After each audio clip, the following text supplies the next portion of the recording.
So hi, my name is Jonathan Brown. I'm a software engineer at Wallaroo Labs, and today I'll be talking about life beyond distributed transactions and apostate's opinion, a paper written by Pat Helland in 2007. And as Pat Helland put it, this paper explores and names some of the practical approaches used in the implementation of large-scale, mission-critical applications in a world which rejects distributed transactions. This is an interesting paper because unlike most computer science papers, it isn't presenting a theorem and providing a proof.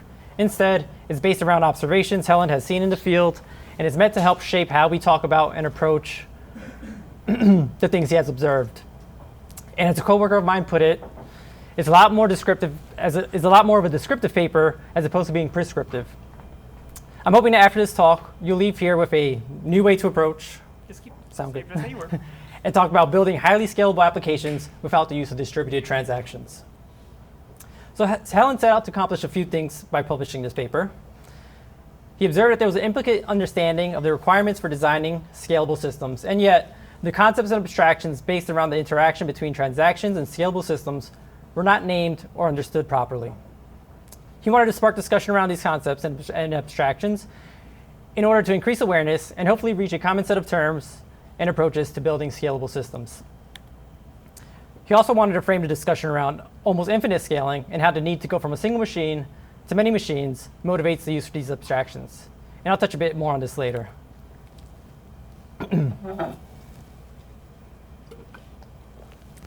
Someone believes that this need for scale introduces yet unnamed patterns that he goes on to describe in his paper. These patterns end up being exposed to the developer of business logic due to this need for scale. He hoped that by naming and discussing these concepts, that we as an industry can have an agreed upon approach to building scalable applications. And that by exposing these concepts to the business logic developers, they can become less involved in dealing with the complexities of actual scaling and can focus more on the business problems at hand. Today, I'll be talking about just one of these concepts, but before I jump into it, let me talk a bit more about the motivation behind this paper. So back to this quote. One of the important parts is that these applications are large scale. What exactly does that mean? It means that these applications which implemented these concepts spanned many machines. And Helland describes this as conceptually assuming tens of thousands or hundreds of thousands of machines. These concepts are intended for applications that need to, or aim to, scale almost infinitely. This type of scaling is needed because we're assuming that whatever stateful thing our application is keeping track of continues to grow significantly. Whether that's orders, customers, shipments, or bank statements, the number of these things grows to the point that they no longer fit on a single machine or on a small set of machines. That's not to say that the size of an individual thing changes. We don't expect an order to go from, say, a few kilobytes to a gigabyte in size. Instead, we expect to go from, say, a couple of hundred of orders per day to millions of orders or more. And in order to handle this load, we must scale horizontally. It doesn't matter what resources we've exhausted on our machines or small cluster. The fact is that we've now exhausted these resources and need to grow from a single machine or small set of machines to a much larger set of machines. And another part of this quote that's important is mission critical.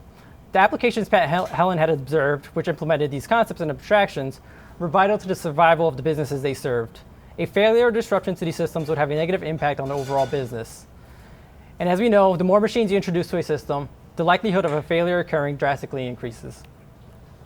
And that takes us to the last important point, rejecting distributed transactions. So distributed transactions provide us the same guarantees that transactions do, but over a set of machines. We can have a set of data spread across multiple machines and decide to make some changes to that set of data, and distributed transactions will ensure that they will all succeed or none will happen at all. And these are great guarantees that in many ways make life easier for business developers. So why reject distributed transactions?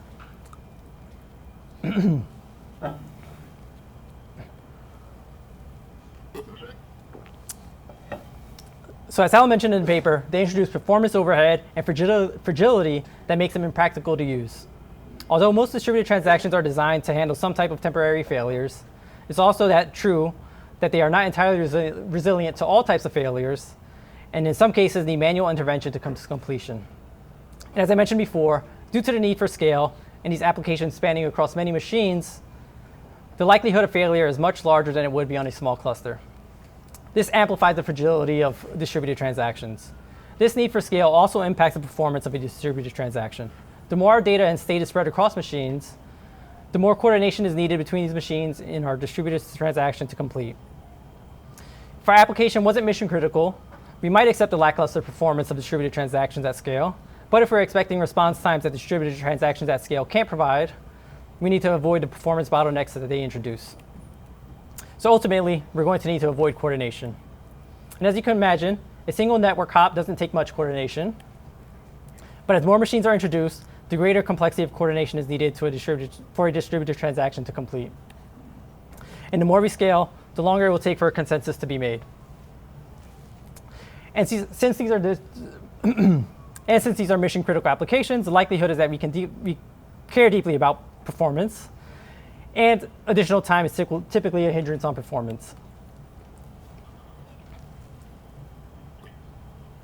So if we're not using distributed transactions, then what do we use instead? We'll use entities, one of the concepts Pat Helland introduces in this paper. So what is an entity? An entity is a single collection of data that lives on a single machine. It can be an order, or an order and its associated inventory and shipment. An entity can be any piece of data, as long as it is represented as a single collection and no piece of that data spans across multiple entities. The size of an entity does not matter, as long as it can live on a single machine. There are no constraints regarding what can represent an entity. It can be a SQL record, a file, or even in-memory data.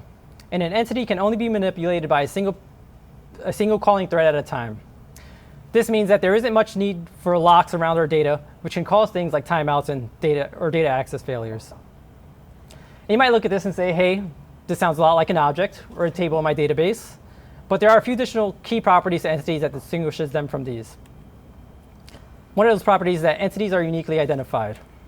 Each entity is uniquely identified by a key, which allows an application to route updates or changes to specific entities. This key can be anything, as long as it's unique, identifies exactly one entity, and the data within that entity. And this might cause you to think, oh, this sounds a lot like a key value store. And that's not entirely wrong, but a key value store can be used to represent an entity. However, there are some additional properties of entities that make the distinction clearer. And one of those properties is that entities are the boundary of atomicity in our large-scale applications. And you may recognize that atomicity as a property of distributed transactions. The key distinction here is that we can only guarantee an atomic update to happen within a single entity that is uniquely identified and exists only on a single machine. These atomic updates are local to the single piece of data it is manipulating, and not global, as it would be in a distributed transaction. This local, disjoint scope of serializability provides us the guarantee that we aren't introducing coordination to our atomic updates as our application scales, because we know that this update will always occur on a single machine. So looking here, we can see that incoming updates will happen one after another for each individual entity. This ties back to the idea that only a single calling thread can manipulate an entity at a time, making these updates asynchronous. And because each entity contains disjoint pieces of data, we can concurrently update multiple entities at the same time without concern that an update to one will have an impact on another. And these updates happen to entities via messaging. If you're familiar with the actor model, the messaging done here is very similar in the sense that messages can be processed concurrently in different entities, and that the messages sent to an entity are processed asynchronously. So we can see that messages arrive at an entity, and some business logic in an entity will determine how to process that message. And once complete, a new message is propagated from the entity to transmit whatever information is needed to whoever is concerned, typically another entity. It is in the processing of this message that whatever atomic transaction the entity needs to complete will happen. And by sending a message only after this processing is complete, whatever downstream entity receives this message can be assured that whatever needed to happen before they can process this message did in fact happen. So how you decide to set up this communication path between entities is entirely up to how you set up your business logic and what guarantees you want to make. I struggle to come up with a single example that illustrates this well because there are many trade-offs involved with each one. So I chose to illustrate this a bit abstractly and hope that I get the point across. In one case, these messages can be chained from one entity to another. As business logic developers, we can decide what uncertainty we're willing to accept as we determine how we choose to distribute messages across our entities. Perhaps we're not willing to accept much uncertainty and take a more linear approach to ensure some type of ordering in our updates. On the other hand, we can choose to fan out the same set of messages to the same set of entities from a single entity. And we decide that we're willing to accept greater uncertainty until all these messages are processed. The great part here is that we're not tied to a particular path in handling the distribution of our messages, and that the business rules of our application will more than likely be the deciding factor in how these messages get distributed. And it's a bit hard to look at these examples and think something like, oh, there still seems to be some coordination going on here. And that's true. However, the biggest difference is that this type of coordination won't drastically change as our application begins to scale. And as our application scales, we'll need to think about repartitioning our entities. We can start off with a group of entities on a single machine. But as we grow, the same set of entities can end up spread across a different set of machines. However, the placement of each entity does not matter to other entities because it will always use a unique key of its partner entity in order to communicate with it. So entity 1 will talk to entity 2, and because it's using the key, that entity could have been on one machine as we saw here before, or on two machines as we see here. And it's this combination of these properties that help make entities become scale agnostic, meaning that it can be written independent of the code, which requires the understanding of scale. This separation of logic is an assumption Pat Helland makes about the architecture of highly scalable applications. Helland assumes that these applications would be comprised of at least two layers. The upper layer being scale agnostic, containing entities. This layer allows for the business logic to be written in such a way that it cares not for the physical location and placement of data, as the application scales almost infinitely. Instead, the lower layer, which is scale aware, handles the complexities around moving data around and determining exactly where that data is placed. So if we go back to our example of message sending between entities, our entity would say, hey, I want to send a message to entity 2. And that message gets passed to the scale aware layer, which would say, hey, entity 2 is on machine 2. And there's definitely a typo there, sorry. And it'll send that message there. And if for some reason entity 2 moves to machine 3, there is no change needed to be made to the entity logic because all of it needs to know that the message is going to entity 2, and the scale aware layer would handle that routing. And so an application designed in this fashion can start off with all of its entities on a single machine. And as the application grows, it reaches a point where the entities can no longer exist on this one machine. We can add additional machines to handle this load, allowing our application to scale almost infinitely without the need to make changes to our business logic. By rejecting distributed transactions and accepting entities as local serialization, we manage to have a building block in the creation of scalable applications. Now, this all sounds great, but you're probably wondering things like, this is a distributed system at scale. What happens if something fails? Who handles message loss? How do you handle duplicate messages? And these topics end up being addressed in this paper. I did set up this talk as a lightning talk and didn't realize I had as much time as I could have, so I didn't cover it. So if you are interested, do please read the paper. It is a good read, and it's a fairly short paper. He also goes on to talk a bit more in depth about the uncertainty around agreement introduced by entity communication, and how in many ways that uncertainty is modeled around the same uncertainty many of our two-party agreements in real life have as well. And now, although it's been over a decade since this paper has been written, the actual naming conventions used here aren't as widespread as we'd imagine. But there are architectures and applications out there that implement some, if not all, of these abstractions in order to scale. We saw it in the rise of NoSQL, the use of microservices, and event-driven architectures. I actually first became familiar with this paper at work, where we built a real-time streaming processor using most of these concepts in order to create a scalable stateful system. If you want to have a look at a system that uses this concept, it is open source and can be found at this link. Thank you for coming to my talk. This link goes to the repo, which holds a link to the paper and most of the concepts I touched on during this talk and ones I didn't go too much in depth about. Hopefully you leave with a new approach about building scalable, highly scalable stateful applications. If you have any questions, let me know. And thank you for Sean for helping me prep for this talk.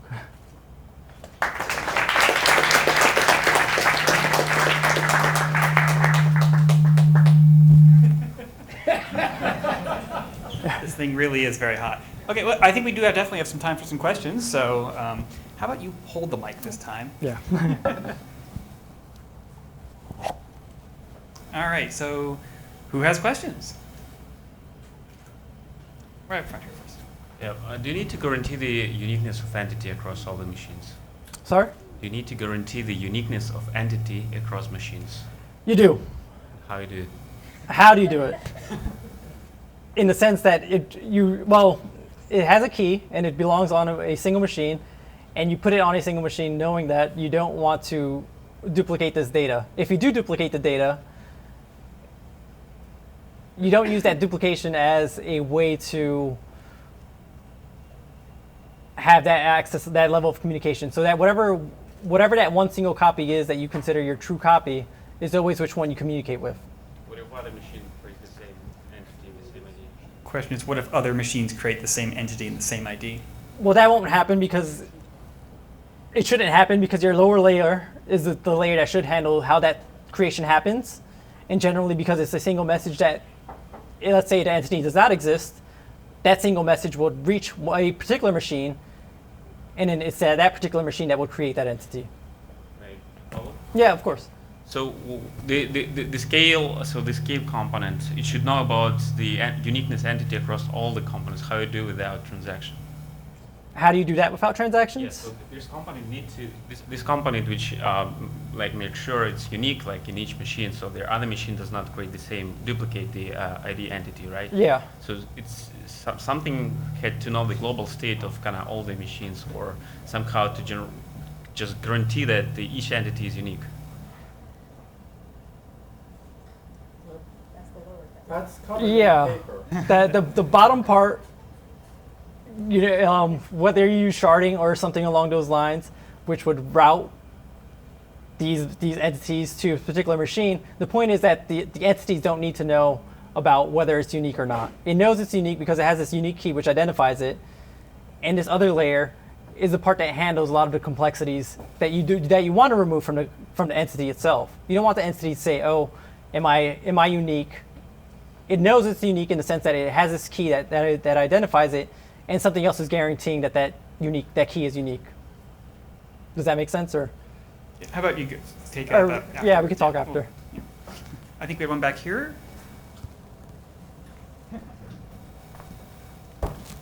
I think this has been answered a bit already, but I was going to say, aren't we trading the distributed transaction of everything for now making sure that this scale-aware layer knows everything, and it now has to be running at full speed even though there's only one layer. So it's become a single thing that has to be everywhere. But maybe it's in the paper. In a way, yes, it does need to be aware of everything. I think the key point is that you're removing the fact that you have this upper layer or this business logic that at once was aware of this. So you don't want a business logic developer to say, okay, this application's going from X amount of machines to thousands of machines, and now I have to rewrite this layer of code in order to fit onto these machines. You kind of want to have the separation, so you have people who develop this lower layer and can focus on that, and then you have these people who can focus on business logic, and then your application can, in theory, grow almost infinitely. So what separates those two layers? Sorry. Yeah. Just to follow up, but I guess just the thing is, as you start scaling out, this layer has to know about everything that happens. So as you get to things happening in Asia and Europe and all of that, if you're in New York and you're trying to hit a machine in Asia, it has to be aware of everything. You've got to know that you're going to Asia and all that. And I guess maybe sort of sharding covers that. You sort of say you just have to narrow it down, make like a tree-like structure of where things are going to go. The internet works, right? Yeah. But I'm just saying, it's moved down, and it's not easy, but I guess you only have to worry about atomic messages now instead of logic being ping-ponged. So yeah, you're removing a bit of complexity around distributed transactions, having, so let's say, data in New York and data in Asia, trying to become one, and instead you're having a message that goes to New York, and then maybe a message from New York to Asia, which would then propagate whatever you expect to get from those atomic updates. You had a reaction, or? Yeah, what separates those two layers? Can you give an example? I mean, You have an example of those two layers. I mean, let us see what's in one, what's in the other, and how you move it, because it's all theoretical stuff. You just read it from the paper. Everyone read Yeah. it from the paper. Okay. Now this meeting So- is so- supposed that you will show something how it works. okay, so let's talk after. Thank you. Yeah. Well, can we talk right now? You guys can talk after, I think. I doubt. Kind of a reaction to some of the last three questions. I can see from my operation some concrete examples of kind of the sharding patterns here, be it like Ceph's distributed systems, distributed storage uses the crush algorithm to be able to shard and deterministically know where data should live in a system. HBase has its meta table to say these are where these keys will live. But I've not seen a system that introduces the further messaging aspect where I have kind of an actor model with data. And I think this may be answered, but have you run across a system that does implement, maybe not using Heller's terminology, but does actually implement that message passing from the data? Yeah, so the actual system that I work on, called Wallaroo, is a real-time stream processor. And it has an upper layer where we allow business developers to write this code, and they can say, oh, yeah, I want to send this information to this key. And we have a lower layer, which does some splitting of that information out across multiple machines, and we'll send that data out. It is open source. There's a link here. So if you want to have a look at it or you want to talk about it after, we definitely can. Yeah, and that's written in, I've seen it, it's written in a language called Pony, which is Yeah. all actor-based. I've seen it. Yeah. Right. So. Oh, we got one in the way back here. I'm not going to throw the mic, even though theoretically I could. I don't want to whack somebody's beer. Thanks for the talk. I was looking at the paper briefly, and I noticed that the author worked for Amazon at the time. So I was wondering if this paper potentially had influence, and if it was mentioned at all in like the Dynamo paper, which would have came out around the same time, because I could see some of these concepts applying, but not necessarily all of them. I mean, it's not specifically mentioned in this paper, but I would assume that these observations came from applications he was working on, and since he was at Amazon at the time, it's pretty safe to assume that it's most likely applicable to Dynamo. Any other questions back here while I'm back here? All right. I think we'll go ahead and call it there. But as mentioned, I think you'll be at the bar afterwards for more chats. Possibly.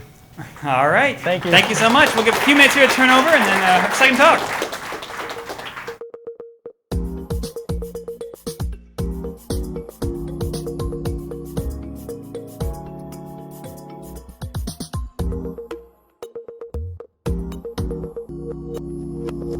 So today I'm going to talk to you about space-efficient static trees and graphs. It's a paper by Jacobsen. It came out in 1989, so 30 years ago. Quick show of hands, who's read the paper? A few of you? That's great. So this is why I wanted to give the talk, is because most people just haven't read the paper. And I think this is really cool. I want you all to know about it. So what's the problem that Guy Jacobson's trying to solve here? Problem is that data structures take up too much space. Now, do they? But specifically, not data structures in general, but specifically, especially pointer-based data structures. So if you think about it, a pointer to a location, a pointer that can point to one of n possible locations requires log n bits to store. So if you want to point to 4 places, you need like at least 2 bits to store, being able to point to 4 different places. And so that means that if you have n things in your data structure, then you're using n log n bits of space just to store ways of pointing to other things. So this is too much, right? Rent is too high. And this is like the way that I like to think of this paper. This is like in my head, the rent is too damn high paper. So what do we do, right?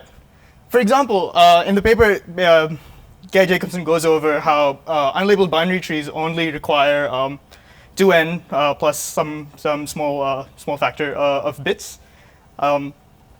So really, compare n log n to 2n, and it's a huge disparity there. So one fun thing you could do is you could use a balanced parentheses approach. Now this is where if you have a pointer from a parent to a child, you replace that with an open paren, and if you have a pointer back from a child to its parent, you have a closed paren. and then you store a whole bunch of open and closed parens. And the real clever bit here is where you replace an open paren with a 0 and a closed paren with a 1, and then you have a magical bit string, which is like the easiest thing ever to store. So great, balanced parentheses. But there's a problem. The problem is that this is better space usage, but by itself, this is kind of inefficient to use. If you wanted to find the closing paren that matches an open paren, you basically have to scan the whole length of the list. So that's O of n in terms of complexity, which is not great. So the question that Guy Jacobsen is trying to answer with this paper is not just how do we store things efficiently, but how do we not only store things efficiently, but operate on them efficiently as well in their compressed state. So in this paper, he uses these metrics for space and time. Space is measured in terms of bits, it goes right down to the bit level, and time is measured in bit axes. I think this is known as the cell probe model. Okay. So these are the two hammers that we use, ranking, selection. So if you had a bit string, the rank of some element in the bit string at an index is the number of occurrences of that element at or before that index. And select is kind of the inverse operation. If you had if you look for the select of an element at an index, if you look at the select of at an index, it tells you how many select of an element, the nth of an nth element, it'll tell you where the nth element is, what the index is. So they're in a sense the inverses of each other. So he kind of goes over how you can construct a directory to do this in log2n of space, but things have improved since fortunately since 1989. We can do this in constant time now, which is great. So you have a bit vector, and these are like essentially the building blocks of being able to do this kind of thing at scale. So you have so you can do O of 1, rank, and select. That's useful. So if you want to know how you got from log2 to of log of n to constant time, you can read these papers. Specifically this last one. This is known as the CS Poppy approach. It's the most well known. It's the state of the art. And if you wanted to do rank and select on things that aren't, so Guy Jacobsen doesn't really go into how you do things, rank and select on things that aren't ones and zeros in his paper, but you can in fact do this. This data structure is known as a wavelet tree. There's computer science professors who specialized in this area of research, and you can read all about wavelet trees. I think they're well used in bioinformatics specifically because that's a place where you have lots of data and you want to index it efficiently. So wavelet trees. So how do you work with a tree? So one thing you could do is if you had a binary tree, you could pretend that it's a full binary tree and just put zeros in the places where there isn't a node, and you read it off in level order. So you have a 1 in the first level, you have a 1 1 in the second, and in 2 and 3, 1 1 0 1 0 0 1 0 0 0 1 1. So okay, you can that's one thing you could do. But this is inefficient in the case where you have a sparse binary tree. It's not, you end up having to waste a lot of space just on zeros. So another approach that you could do is level order binary marked, where you add children to any nodes that are lacking children. So each node has at least 2 children. And then you do essentially the same thing you did before. You go 1 1 1 1 1 0 1 0 0 1 0 1 0 0 0 0 0. So as you can see, there's a bunch of space at the end that's all zeros, but it gets better. If you wanted to do this in a thing that and this is how you kind of do operations, do useful query operations on your level order binary marked representation. You can kind of find the rank of some element and find its left child, its right child, and its parent. So great, that's one way you can work with binary trees. But we don't want to just limit ourselves to binary. We want to do trees that are more than binary. So you can take a tree, you can add a super root, and then add a number of ones to to represent a node. You add the number of ones that represents its degree, and add a 0 at the end. So if the tree has no children, if a node has no children, you just put a 0 there. If it has one child, you put a 1. You represent as 1 0, so on, and then you just read that off. So you go 1 0 1 1 1. Anyway, just trust me that you can kind of get from that down to that. So this is really useful, and it allows you to do these operations on it. So you can do level order unity. So this is called the Louds representation, the level order unity degree sequence representation. So this requires you to have not just the rank of the 1, but you want the rank and select of the 0 as well. Just pointing that out. So great, we've done trees. Let's do graphs. So Guy Jacobsen goes ahead and decides that needs a parentheses balancer. So this is a way of constructing a parentheses balancer. I won't really go into it. I don't really think it's that important because, like I said, it's been 30 years. We have better ways of doing this now. But incidentally, I will point out that having a parentheses balancer means that our earlier objection for balanced parentheses representation of a tree is no longer quite as valid. So you can, in fact, do useful things to balanced parentheses representation if you're going to go ahead and make yourself a parentheses balancer anyway. Can you please a little bit slow down? Because it's very hard to understand you when you're Okay, is it very hard for you to understand me, or is it very hard for everyone to understand me? Because I can slow down. Okay, thanks. All right, so we have so you can represent a bounded page number graph this way. So you can represent it using the same balanced parentheses representation. And then you have two bit strings. So one bit string stores where the nodes are in this representation, the dots. And the second bit string stores the open and the closed parens. And then you can do these operations on graphs. And so that's essentially the paper. That's all there is. I have a copy of it here if anyone wants to like skim it. Anyway, so again, like I said, it's been 30 years. How far have we come? So this is, I think, the most interesting application of succinct data structures that I'm personally aware of. So there's this paper that came out a few years ago, I think 2011. It's called Semi-Indexing Semi-Structured Data in Tiny Space, which is a great title. It talks about if you had some kind of structured data, such as a CSV or JSON, it's kind of frustrating to have to parse the whole thing when you only care about a certain subset of it. So what you could do instead, leveraging all the cool CPU instructions we have now, is you can kind of create an index of where the delimiters are in the data. So where the open and close curly braces are, where the open and close quotes are, the commas, where the open and close, And then you can essentially construct this index very quickly, store it in less data than it would require for even a BSON representation, so a binary JSON representation. And then when you want to analyze the data, you can look at your index, figure out exactly which subset of the data you care about, and you can scan just that data and operate on it. So that's a cool idea. So recently, I think 2016 or 2017, there's a book that came out by Gonzalo Navarro, who's a CS professor who spent a lot of time researching this stuff. He's the one who authored he's one of the authors of the Wavelet Trees for All paper as well. It's about compact data structures. So now, if you not the field of succinct data structures kind of is split into three. So compact data structures are ones that don't quite achieve the succinct bound in terms of like space. Succinct data structures achieve a particular bound, and implicit data structures mean that they use like essentially no additional space beyond the information theoretical minimum required to represent some data. So if you want to read about compact data structures, and I think it was titled compact data structures because Gonzalo Navarro didn't want to kind of exclude all the fun implicit and compact data structures. Instead of just focusing on implicit or succinct data structures. So he's named his book in a more inclusive manner. And that's actually it. That's all I have. So if you're interested in like looking at these slides, I have a bunch of links. So if you want to like look at those later, this is where you can access these slides. They're available online. Also, if you they're in a GitHub repo. So if you have corrections or amendments to suggest, you can do that. And I guess time for questions. All right. All right. I take the big purple blob and huck it at people with questions. We have one over here.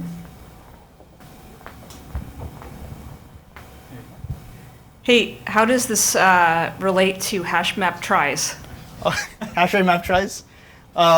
So a hashrate map try is a data structure where you do a try on the bits of a hash, so doing a try on the bits of a hash is kind of inefficient because it means that you have this giant binary structure.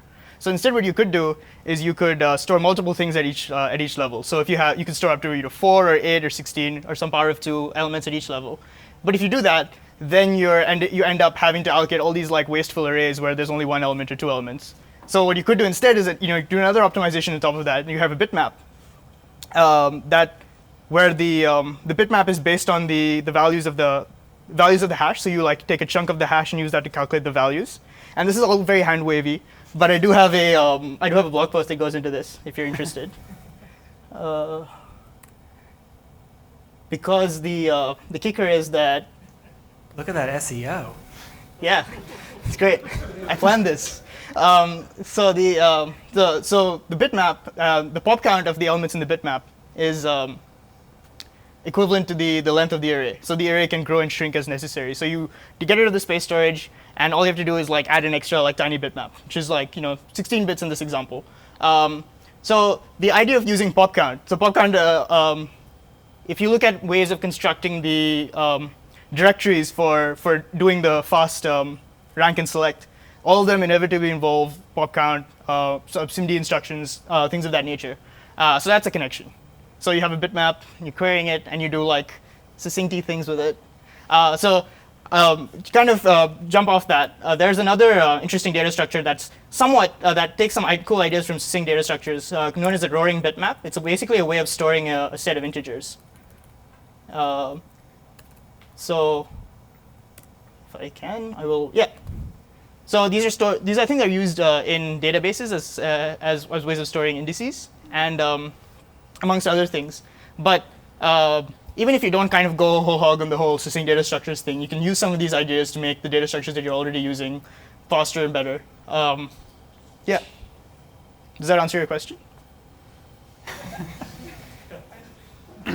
It gives her some more reading, that's for sure. Other questions?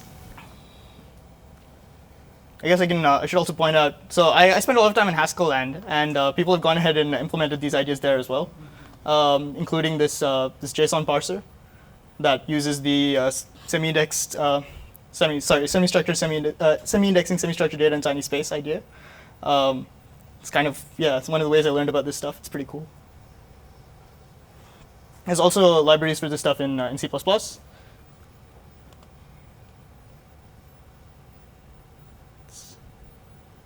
And so just to clarify, one thing I think I missed that I want to make sure, succinct in this case means close to the theoretical minimum information space. Yes. Okay. So I always like get this very wrong. So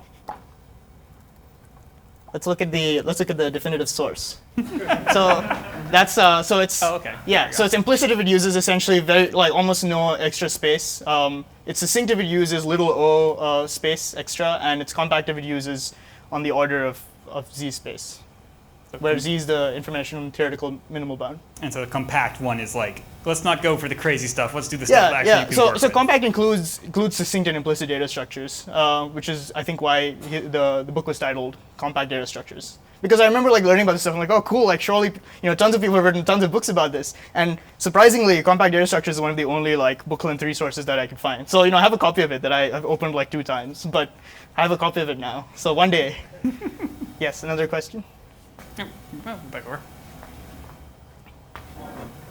Does the practical use case for succinct data structures kind of assume that your memory cost is more expensive than the cost of memory allocation and deallocation? Excellent question. So I think counterintuitively, succinct data structures are actually more important now than they would have been before, because although you might have enough space like on your hard disk to store a whole bunch of stuff, you're still operating on a CPU, and a CPU has like limited like cache lines. So being able to store your data in a way that is very forgiving for your CPU's cache lines means that you're able to do a lot more work than you could otherwise. So it's not just about how easy it is to allocate memory, it's also about how easy it is to work with this memory. And that's something that I think succinct data structures do a really good job of. So downside, because no one has asked me about downsides and I worry that no one will. So notice that the paper is titled Space-Efficient Static Graphs, Trees and Graphs. So that static thing is the kicker, right? I think it's still an open problem how to extend these results to dynamic data. Because basically the whole solution is, hey, let's get rid of pointers. Who needs them? And that's not great when you have dynamic data and you need those pointers. That's very fair. Given that this is following a distributed systems paper, are there any papers or any research in the field for doing distributed compact data structures? I'm not aware. I haven't really looked into that. I haven't looked into that specifically, but I mean, I don't really see any reason why you couldn't just take a data structure and put it on a whole bunch of machines. It's good for that. But also, given that it's static as well. So, yeah. I imagine the way it's so, like I mentioned, I spent a lot of time in Haskell land, and in Haskell, I think the way that we kind of deal with things like this is we have like, a dehydrating and a rehydrating step where you kind of like hydrate a data structure so it's like pointer based, and then you dehydrate it so it's static again. And I imagine that's one way you could like kind of have your cake and eat it too. one back here. Yep, here we go. Hey, thanks for the talk. I was curious, what's the state of the art for implementing that? What was it, the rank and the rank and index functions? Rank and also, rank and select. I guess in terms of both space and time complexity. Right. I said, like I said, it's O of 1. So let me see if I can pull up that paper for you. Oh. Yeah. So let me see if I can make this bigger as well. So, oh yeah, so I mean, I think they kind of solved the O of 1 a while ago. They're like, okay, this is boring. Not only do we want it to be O of 1, we wanted to use like as little extra space as possible. So, you know, so I think by the definition of succinct, you know, but like I think this is like technically means that rank select directories. I think directories are what they called in this paper are technically a compact data structure. So that's kind of like, you know, I think it's like somewhat ironic is that you kind of like that's where we are at the moment, but. State of the art, as far as I'm aware, I think it's O of 1, although the constant factor is important. And I think in practice, you might not even end up using like the state of the art representation because less, you know, an older implementation kind of gives you the bounds that you need in order to do your stuff without too much, yeah. Do you know if compact data structures are used in any log level stores? I could see that as being useful in between dynamic and static storage. I'm not sure. I was actually, yeah, I think that's a great idea. I'm not sure. I'd love to know if anyone has any pointers to, yeah, for me. No pun intended on the pointers. No pun intended. Again, I planned this. All right. Any other questions before we call it there? All right. Thank you so much. That was wonderful.